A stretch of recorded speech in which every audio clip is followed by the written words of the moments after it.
മരച്ചീനിക്ക് മതിയായ വില ലഭിക്കാത്തതു കാരണം പ്രതിസന്ധിയിലായ കർഷകരുടെ ദയനീയ സ്ഥിതി PCV വാർത്ത പ്രേക്ഷകരെ അറിയിച്ചിരുന്നു. മരച്ചീനി സംഭരിച്ച് കർഷകരെ സഹായിക്കുമെന്ന കൃഷിമന്ത്രിയുടെ പ്രഖ്യാപനം പാഴ്വാക്കായതോടെ ഇടതുപക്ഷ സംഘടനകൾ പ്രതിഷേധവുമായി രംഗത്ത് വന്നിരുന്നു. മന്ത്രിയുടെ പ്രഖ്യാപനം കൊണ്ടോ പ്രതിഷേധം കൊണ്ടോ ഒരു പ്രയോജനവും ഉണ്ടായില്ല. നൂറുകണക്കിന് കർഷകർ കൃഷിയിടങ്ങളിൽ നിന്ന് മരച്ചീനി പിഴുതുമാറ്റാനാകാതെയും മറ്റു കൃഷി ചെയ്യാനാകാതെയും കർഷകർ ഇവിടെ പ്രതിസന്ധി നേരിടുകയാണ്. കാർഷിക പ്രതിസന്ധി മരച്ചീനിയിൽ മാത്രമായി ഒതുങ്ങുന്നില്ല.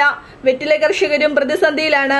കച്ചവടത്തിനായി കൊണ്ടുവന്ന വെറ്റിലക്കെട്ടുകൾ വിലത്തകർച്ച മൂലം ചന്തയിൽ ഉപേക്ഷിച്ചുപോയ സംഭവവും ഉണ്ടായിട്ടുണ്ട്. മറ്റു കാർഷിക വൃത്തിയേക്കാൾ സൂക്ഷ്മതയോടെയും കരുതലോടെയും പരിപാലിക്കേണ്ട കൃഷിയാണ് വെറ്റില കൃഷി.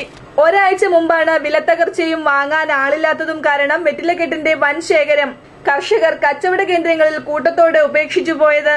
എന്നാൽ പ്രതീക്ഷയ്ക്ക് വക നൽകിക്കൊണ്ട് ഇപ്പോൾ 50 രൂപയായി ഉയർന്നിട്ടുണ്ട്.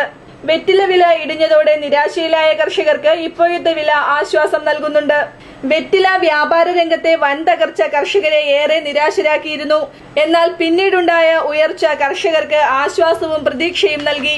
ഇപ്പോൾ 50 രൂപ ലഭിച്ചു വരുന്ന വെറ്റിലയ്ക്ക് കഴിഞ്ഞ ഒരു മാസം മുമ്പ് 80 രൂപ വരെ വില ലഭിച്ചിരുന്നതായി കർഷകർ പറയുന്നു.